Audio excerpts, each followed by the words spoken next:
আজকে মসজিদের কানায় কানায় ভরপুর থাকবে মুসল্লি।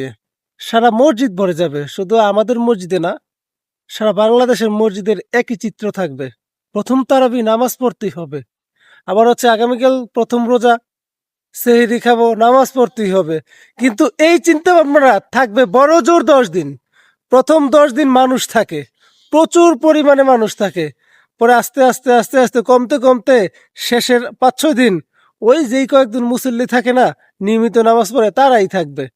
প্রথম 10 দিন মানুষে ভরপুর, তারপর আস্তে আস্তে কমে যাবে, অর্ধেকে নেমে আসবে, আরো কমে যাবে। ওই প্রথম কাতারে 5-6 জন মুসল্লি নামাজ পড়ে শেষ পর্যন্ত দেখেন, এরকমই হয় সব মসজিদে একই মানে সব মসজিদে একই ধারা থাকে। এটা কি ঠিক? তারাবি নামাজ কি 30 দিন আমরা পড়তে পারি না? যতই কষ্ট হোক, এটা কি আমরা পড়তে পারি না? কিন্তু আমরা পড়বো না। প্রথম দিন অতি উৎসাহে যাব, পরে আর নামাজ পড়বো না। আমরা এমন মুসল্লি হয়ে গেছি রে ভাই।